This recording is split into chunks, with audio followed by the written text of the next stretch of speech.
towards where Davy Rogers is up. Rogers swings the left. What a goal by Davy Rogers! Not one person in this stadium seen this goal. You can see the guards behind the goal at the main stand. They will be investigating Shelbourne for robbery. They have absolutely mugged Treaty United here at Tottenham. And find the goal! Harry Wood, the jersey's off. 6 minutes to... Look at the bad one! What a goal that is! Hello everyone and welcome to the penultimate League of Ireland Premier Division review show that we'll be doing on the podcast for the year.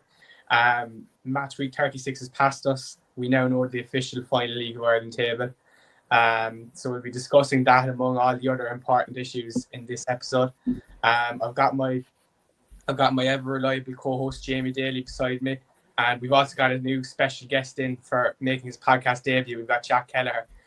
Jamie, thanks so much for joining us again. How are we feeling this week? Yeah, exciting couple of games. Still a lot to play for with the two that remain, but just again really exciting season, and there's still a lot left to play for. There is, absolutely.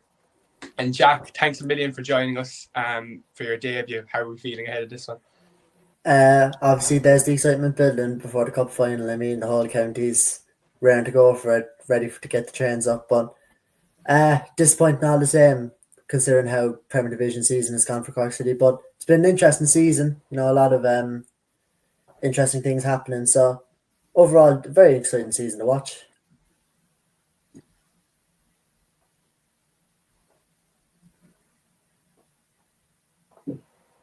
Yeah, no, I have to say I think it's one of the better seasons, and I'm on record saying this. I think it's one of the more enjoyable seasons we've had in the last few years. But from a Cork City perspective, it's definitely been disappointing.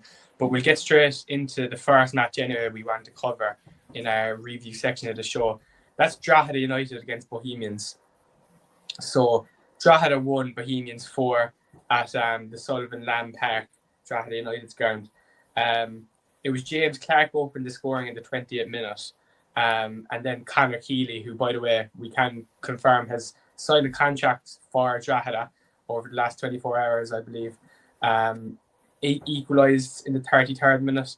Then James Clark put them ahead again, got his brace in the 37th. And then it was Colin Whelan in the 90th minute, picked up the third goal. And Ross Tierney then finished off a great season for him, by the way. Quite an underrated season. I'm not seeing him in much people's team of the years, but he was really been very important to what Bohs have done. Finalised a 4-1 win for Bohs. Very impressive, to be fair, because Drogheda has been a tough, place to go over the year. They finished on 12 wins, 15 draws, 9 losses. Hard to beat. Only Shamrock, Rovers and Shells had less losses than Drogheda. So yeah, it's quite an impressive season from them. But Bohs, you have to give them their flowers as well. That means they finalised in 4th. Quite a bit off the pace in terms of competing for the title in the end. Even though they were putting some sort of a title charge in at one stage. But I think overall there should be two teams that should be very very content anyway with how their season went, and I guess they'll just want to push on now next year. We'll go to Jamie first there. Jamie, what did you make of this particular match? Yeah, I suppose it's Drogheda will be disappointed. One thing we've said all season is when they're at home, they're incredibly defensive. They're really good. They're hard to score against, hard to break down. So they concede 4 in a game where they could have potentially got a European spot. Obviously, depending on the cup final, that won't matter to them now. To lose to Bohs, who have been in a bad run of form, but they've just about got over the line. The past Shelbourne result helped them as well. They now have to cheer on Shamrock Rovers, which will be interesting. I mean, I questioned the Alan Reynolds contract extension midway through the season, because if he doesn't get Europe, then you question why you've given it to him. But as things stand, they're in a strong position. But again, Sunday's going to be the biggest teller. That's true. Sunday still will have a big impact on their season, whether or not they get Europe. I'm sure it'd be strange for them cheering on Shamrock Rovers, but they don't particularly like us either, as Jack knows. So Jack, what did you make of this game? Lost there. you know, it was unusual for Bows to kind of show up when it mattered, but they definitely did. James Clark getting the brace, and then Colin Whelan just kind of finishing it off, you know, sending the away and into raptures.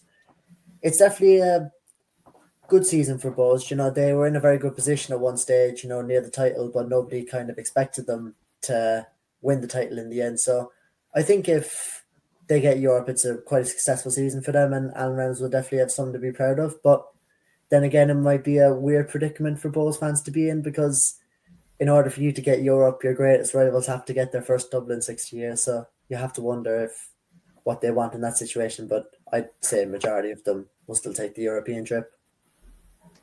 For sure. Look, Europe makes a huge difference to to the well-being of clubs in the League of Ireland. So I think it'd be interesting. If there's any Bows fans in the comments down below, please do let us know what your preference is.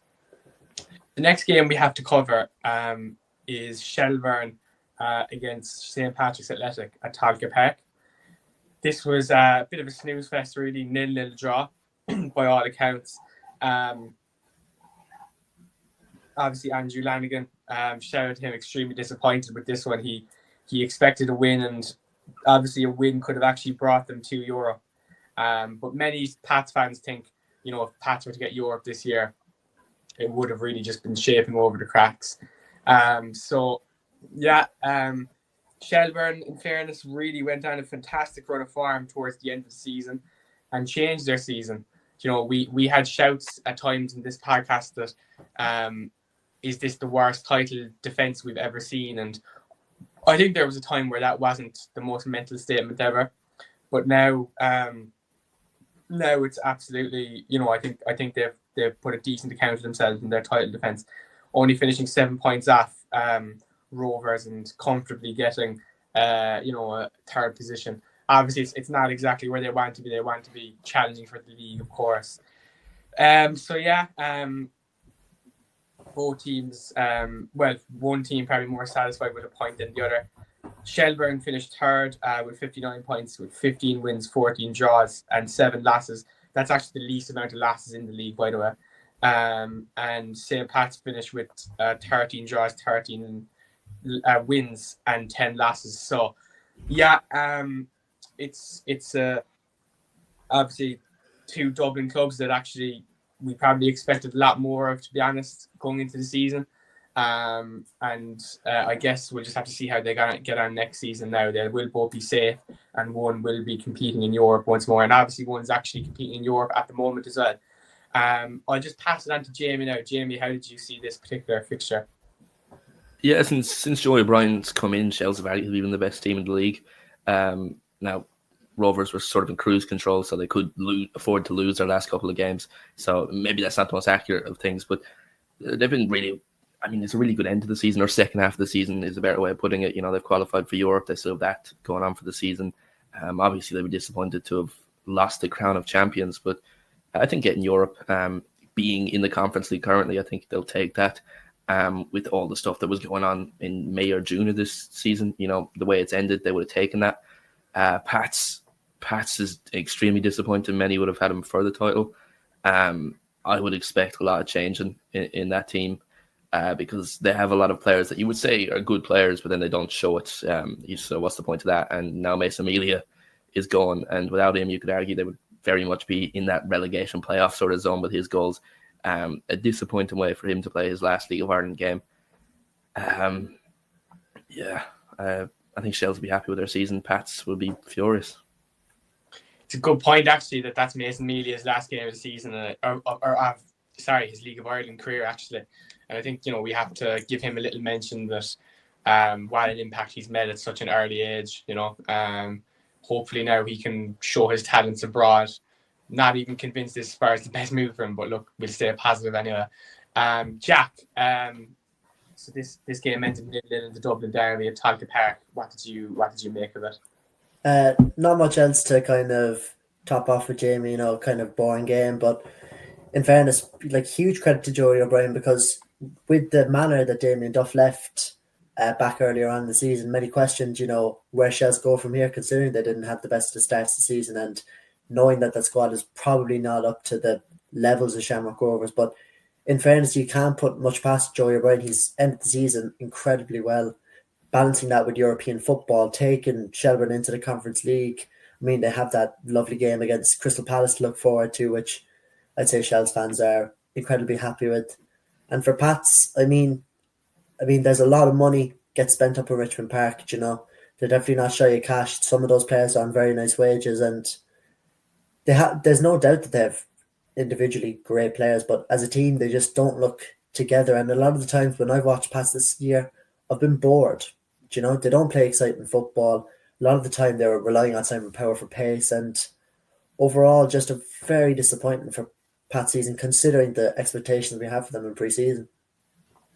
For sure. It's to only finish fifth when they were everyone and their dogs' prediction for first. It's very it's a disappointing year for sure.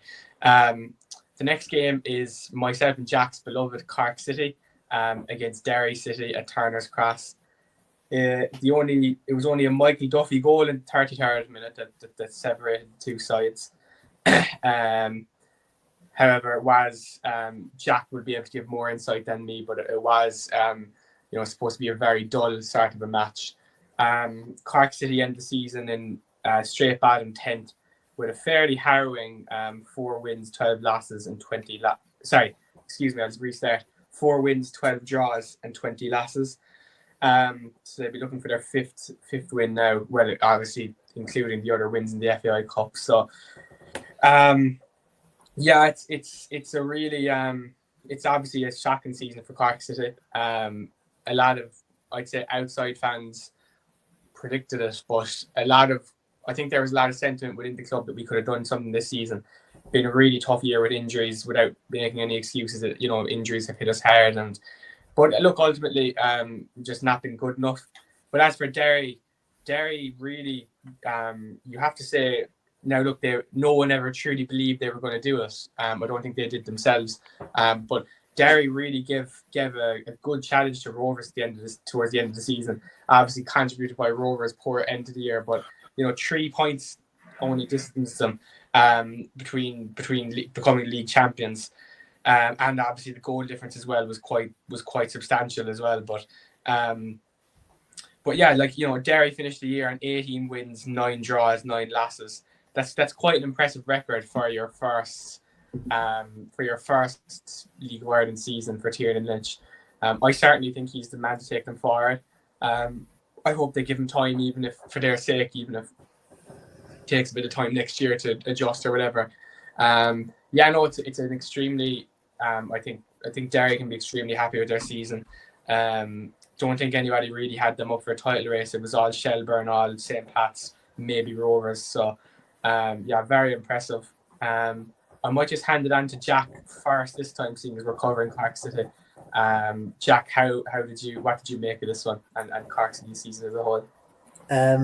Well, as for the game, quite dull. I mean, a lot of the time I was kind of finding myself bored watching the game. Not much happening. As for the goals Derry scored, I mean, very poor defending, not able to block the cross coming in, and Duffy just kind of gets in between at the back stick between Feely and Kiernan, which again the manager won't be happening, but you have to question the coaching, considering it's been a big theme of the season. A lot of headers coming in from crosses, set pieces, which City have been very poor with defending. And as for the season, I mean, it's very disappointing. This will be now, if Cork City get relegated, this will be their 4th season of First Division football in the last 6 years. I mean, a lot of fans growing tired of the management, growing tired of the ownership of the club, and you just kind of have to wonder, even if they don't win this cup final, where do Cork City go from here?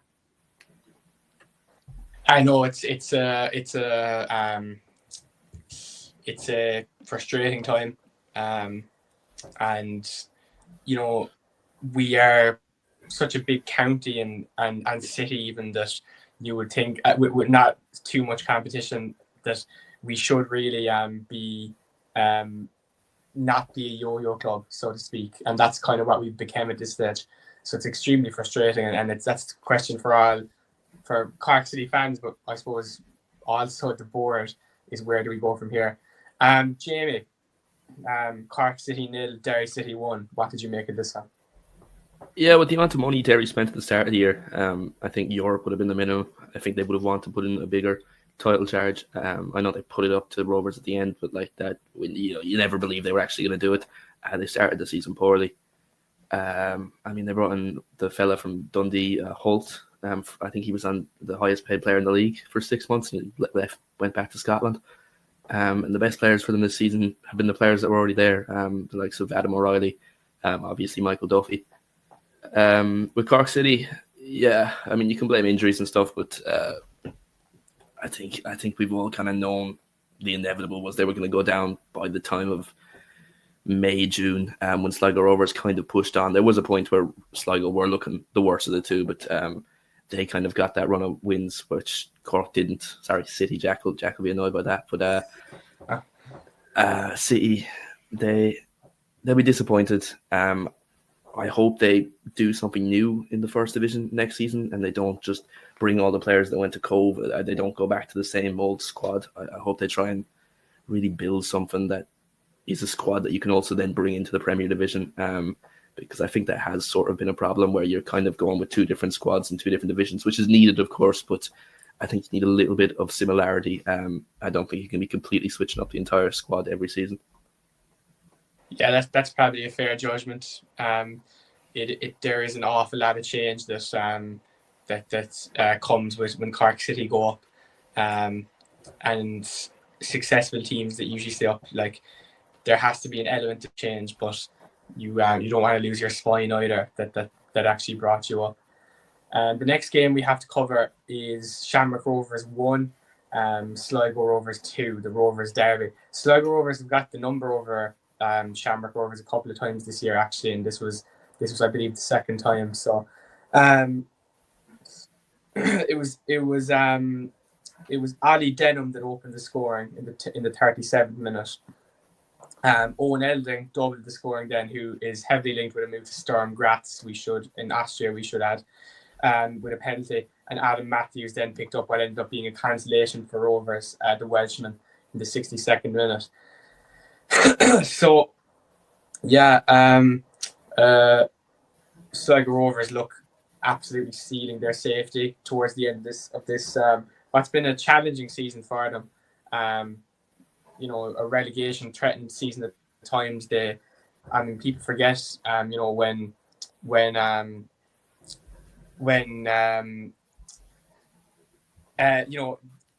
early points in the season, they were very much firmly bottom of the league. So they really have been struggling. But it has to be said that they made an incredible comeback and they've really sealed it now to beat the champions away. I think there can be no doubt that they deserve to stay up and they could actually go onwards and upwards next season with some investment.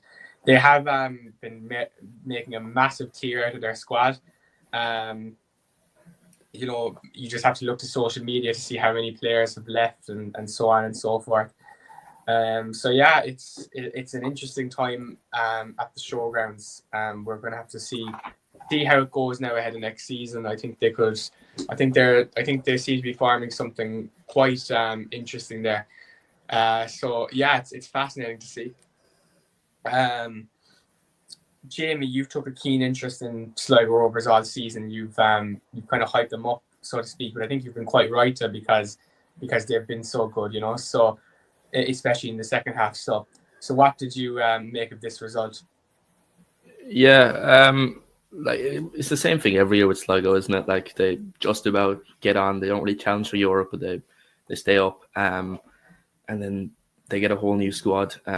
So far, the players that have left aren't the most crucial players. They aren't the most important. So hopefully that's an encouraging sign.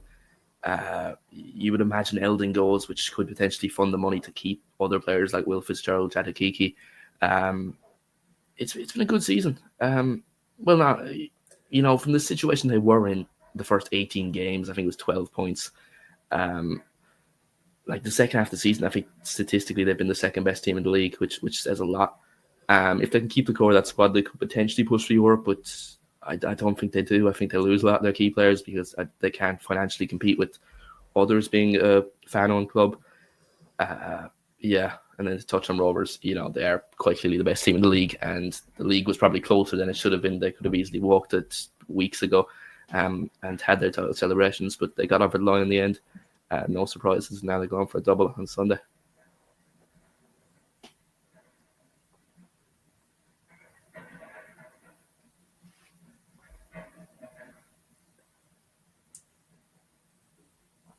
Absolutely. So I will go to Jack then next. Jack, what did you make of this one?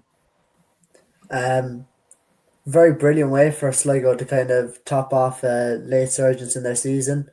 As you touched on earlier, very dire looking state at the start of the season, being comfortably bottom of the table. But in fairness, what you have to give props to is John Russell. I mean, John Russell's a fantastic manager. Sligo comfortably have the lowest budget in the league every single year, and he'll always find a way to either get the best out of players like Owen Elding, turn them into these great players, and just overall just build a kind of siege mentality. I mean, getting the signing in of Patrick McLean in the summer was a very good coup in the centre back, and overall, I mean, Sligo have to be very proud of themselves because, in fairness, everyone always says they're going to go down every year, and they always find a way. So I think John Russell should be very proud. I think the players should be very proud. I think that the fan base should be very proud, considering that they finished 7th in the end, ahead of Galway and Waterford when they were tipped to go full bottom. So massive credit to them. And Shamrock Rovers, I mean, there's not much to be said. League's already wrapped up. They're firmly going to be having their eyes in Greece on Thursday and in the Aviva on Sunday. And they're by far the best team in the league. Nobody has to convince you of that. Nobody has to tell you that. It's quite known. So it's going to be interesting to see how these next 2 games in this week go for Shamrock Rovers, and great way for Sligo Rovers to end a quite successful season. Absolutely. Big week ahead for Shamrock Rovers that we will get to. Next up, we have Waterford, Galway United. So this ended Waterford 1, Galway 1. It was actually Stephen Walsh that opened the scoring for Galway, and Padraig Ammond, who ends the season as top scorer, equalised. What an inspiring season he's had, in fairness. And it'll be interesting to see where he goes now. But obviously, we don't know if Waterford will stay up in it just yet. So this was literally a 6-pointer. Like, couldn't have been much more of a 6-pointer this game. Between Waterford and Galway. Galway and Waterford, right, 2 teams right down at the bottom of the league. Both teams ending on 39 points each. It was just Waterford's really poor goal difference, minus 19 to be exact, that ended up making them lose out and end up in the relegation playoff spot. I think to that 7-1 loss to Derry definitely did them no favours there. Look, I mean, I always had a feeling that John Caulfield's experience would kind of reign through, even if they did get into a playoff situation. Waterford, though, with the loss of John Coleman and the kind of dysfunction there with their managerial situation, I would be kind of worried for them. This Bray team are young and hungry. We'll have to see how it goes, but it's definitely not exactly happy times at Waterford at the moment. It would be a really bad state of affairs for Munster to lose 2. They're only 2 teams, in the league, and have nearly 4 next year in the first division. But look, we'll see what happens. We'll go to Jamie first. Jamie, obviously you've been observing Galway quite closely recently. What did you make of this one? And the general situation down at the relegation side of the league? Yeah, Galway only needed a draw, so their approach to this game surprised me. Like, they really went for it, particularly in the first half. And obviously, they scored the first goal. David Hurley had a lot of space and time to put the ball in the box, and Stephen Walsh did really well to win a header. He's been fantastic in the last couple of games. Obviously, broke the appearance record for Galway United, and then he's practically dragged them out of the relegation zone by himself.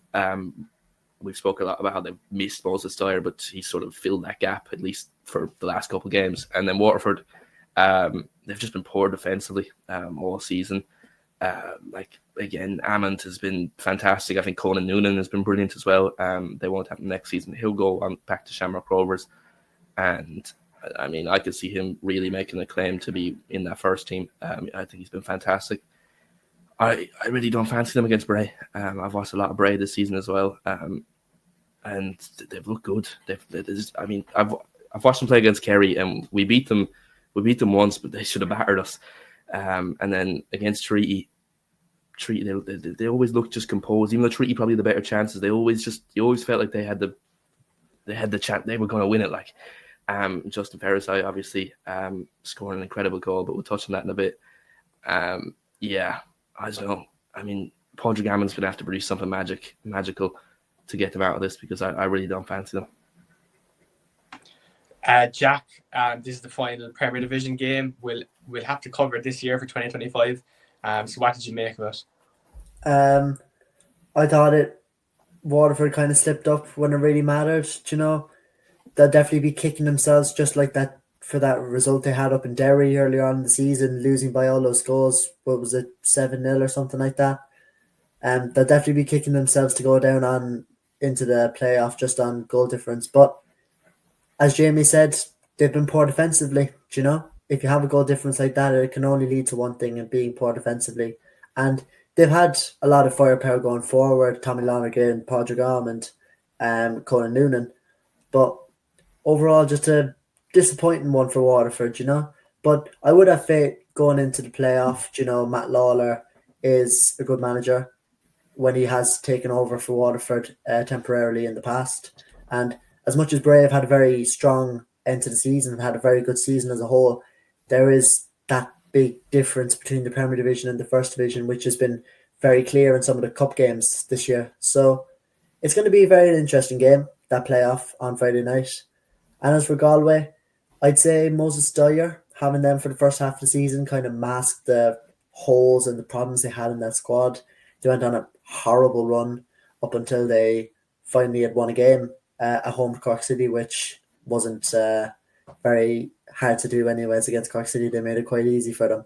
But overall, just disappointing season for both of them. But Galway, they'll have to invest hard in the squad. You know, they have a good backing with the Comer brothers up in Galway. So it's just going to all be about the off season, and Waterford need to really put in the work and get that result against Bray and Talca Park on Friday night. So as I believe we've discussed, lads, it was Bray beat UCD to advance into the final, just as Treaty, quite surprisingly, actually beat Cove to advance into the final, which was an absolutely sensational result, in fairness, considering how good Cove have been. But there has obviously been plenty of dysfunction there at the top board, which probably contributed to it. But then that brings us to the final. Last Sunday, 2nd of November, in Athlone, Bray Wanderers won, Treaty United 0. And Jamie will be able to give us more insight now, as he was in fact there. But what was supposed to be a very close match, and only won in the end by a Justin Ferrisai screamer, essentially, in the 90th minute. Obviously, we all know the potential that young man has. He's been talked about for a long, long time. And he's starting to show it now at senior men's level. Look, Bray are a team, if I'm honest, in the First Division, I haven't been paying too much attention to all season. But you always do hear they're young and they're hungry. And that's all the traits you want to hear. I think it would be a great, now as much as losing another Munster club would be bad, I think it would be a great thing for the league to have a sort of outside of Dublin Leinster club. And also just even outside of geography, just to have a good strong young side that's ready to compete over the next few years. You would imagine if they don't go up, they could struggle to keep a lot of players as well. So this is really life or death for them on Friday night against Waterford. But yeah, Jamie, obviously you were at the game. So what did you make of Bray against Treaty? Yeah, I'm saying an outer Dublin Leinster club, but Bray are pretty much Dublin. Like they try to pretend to be. Yeah, There was no real chances created outside of set pieces. It was both teams defended really well. I thought Treaty were probably the better of the two for the majority of the game, but then by the 75th minute, they just got tired and Bray made substitutes and they just sort of took control of the game. And then they nabbed it in the first minute of additional time. Fairasai with an incredible goal. Now they go into this game against Waterford. Billy O'Neill's back, which will be really big for them. I like the way they're very fluid in the way they play. Like they have sort of 5 players up front in midfield, kind of interchanging all the time, which was really interesting to watch. That could cause Waterford problems. I think they have the attacking talent, and we've talked about Waterford's poor defensive record. Like I do think they have the attacking talent to take advantage of that. I mean, there wasn't much to separate the two teams. Either team could have won it. I thought the way it was going to go to penalties because it didn't really look like either side would score. Treaty hit the woodwork 3 times in the game. Lead have it from distance with a volley that almost dipped in. But I think Bray are the better of the two teams and the team that are going to challenge Waterford more. And honestly, I fancy them to beat them. Football is a cruel sport at the best of times. Jack, what did you make of this one? I thought it was a fantastic result for Bray. They've been very good all season, just kind of tipping away in the background constantly. I haven't had the opportunity to watch them, but from what I've heard, especially from Jamie, they've been very good, very fluid, very good, young team. Billy O'Neill being the star of that show, Justin Fairasai, a lot of young players. And it's going to be a massive opportunity for them. They were in this position last year when they took on Drogheda United in Tal Stadium. This time they're going to be out in Talca Park against Waterford, but it's a massive opportunity for Bray, and I'd say a lot of League of Ireland fans will want them to do it. And yeah, it won't be a good thing for Munster football. Definitely, if Waterford go down, could tend to be a very interesting first division title battle if they do go down with Cork City, which they did have a couple of years back in 2022. But overall, great result for Bray, and especially in the manner that they did it last minute with Justin Fairasai, the fans will be talking about that one for years to come. And I don't know about you, but I'm very excited to see how that pans out on Friday night. And that's what we'll get into now. So this is only 1 out of 2 matches we have to actually preview, which is a change, of course. And that is Bray Wanderers against Waterford. We've obviously touched on it a little bit, a lot really just there, in fairness, But this is going to be fascinating. Bray Wanderers, Waterford. We look. There's not much to discuss. We know plenty about these two sides in our discussions, and you would still imagine Waterford have that experience, and we can't underestimate the gap between the first division and the Premier Division. It's huge. Cork City learned it this season only too well. But yeah, Bray have the momentum. And Waterford probably are, maybe lacking a bit of confidence. Anything can happen. Jamie, we might get a quick prediction off you and any thoughts that you may have as well. Yeah, obviously Bray were in this position last season, but it's a very different circumstance because Drogheda were coming off the cup win. They were high in confidence. Well, Waterford, it's been a bad end of the season. They've just about got in that relegation playoffs on. They're going to be low on morale. So it's a different circumstance. But Bray, they'll be ecstatic. I fancy them. I do. I want to see Bray win, just for a little bit of change in the Premier Division. Again, it wouldn't be good for Munster football. Half of the first division playing out of Munster. It'd be good for away days, but that's about it. I fancy Bray. I just think, like you said, John, they just have that little bit of youth, that excitement, that little bit of that you want to watch them play. And I can't say I felt that way too much about Waterford. For sure. And Jack, I'll ask you the same question. Any few thoughts you have and a prediction if you wish as well. Go ahead. I think Bray are definitely going to have to be cautious going into the game because a lot of those mistakes that you can make in the first division will be absolutely punished in the Premier Division, and especially with the firepower that Waterford have, which I was discussing earlier with Patrick Almond.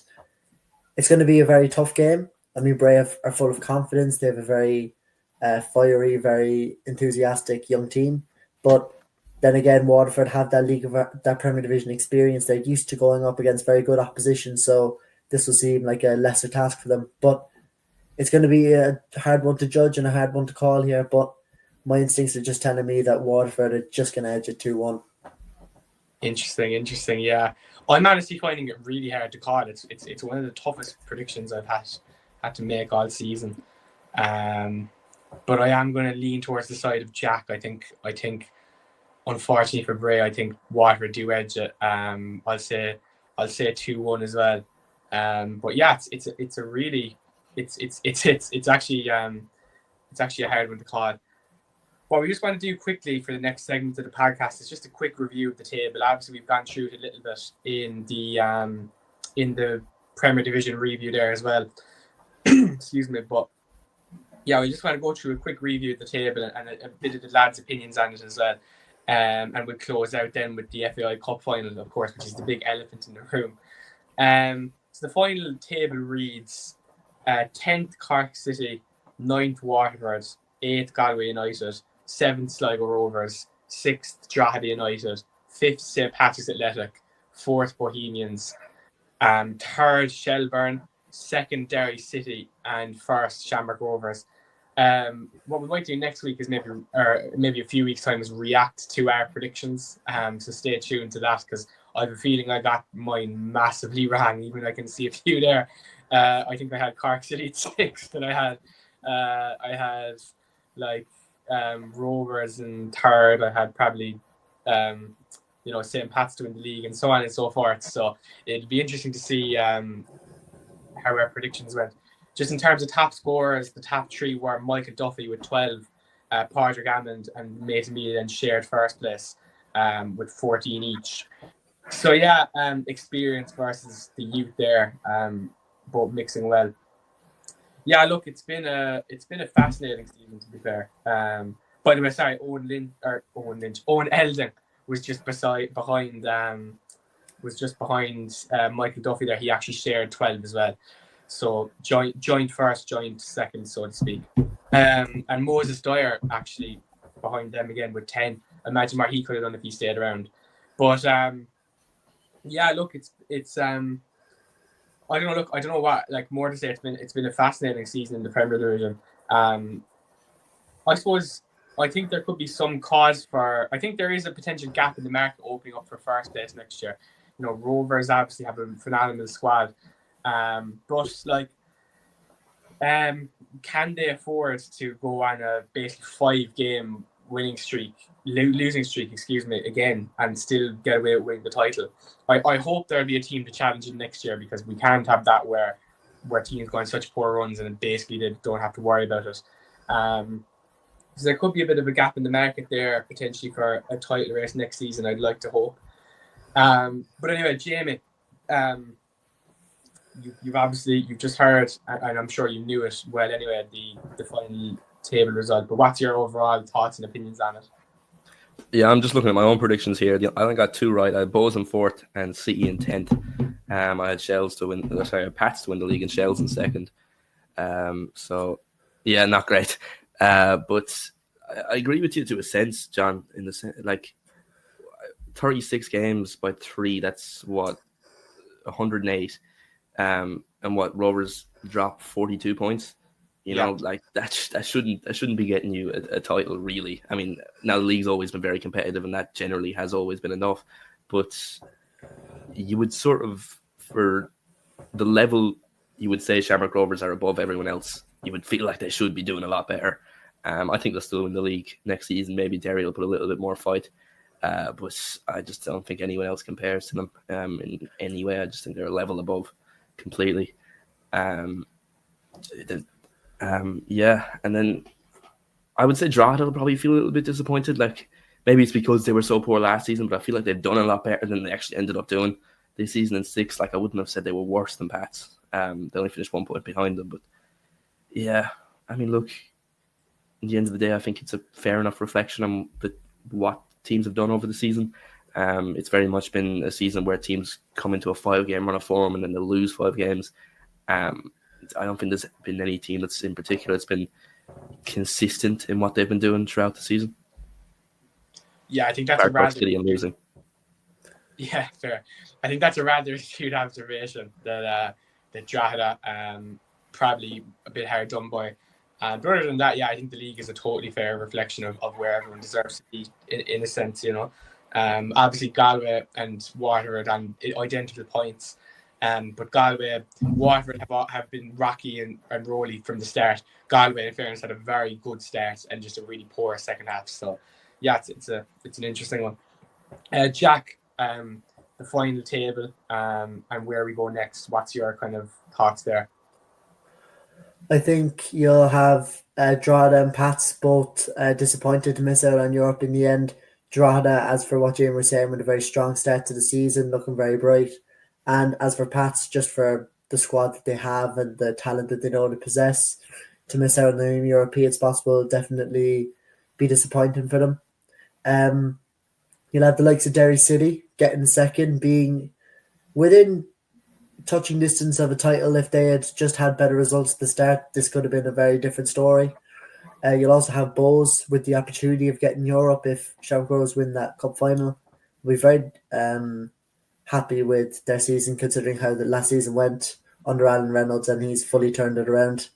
And as for the likes of Sligo will be very, very happy with how they finished 7th, considering the state that they were in early on in the season. And for Waterford and Cork City, you can only look at yourselves and just think, where's it gone wrong and what do you have to put in place to make sure it doesn't happen again. But a very weird title, very close together with the points, you know, obviously as Jamie mentioned, very low winning points total for Shamrock Rovers. And I think it just goes to show the way the Shamrock Rovers have slipped up this year, and also just the competitiveness of the league. For sure. It has been much more competitive in recent times. Right, gents, thank you so much. So the element in the room has been the FAI Cup Final. Now, I just want to quickly say we aren't going to be at length discussing it on this particular podcast because, big announcement, we will be doing a live show up for the Cup on the LOI Talk YouTube channel. Jack will be joining me. I can't wait.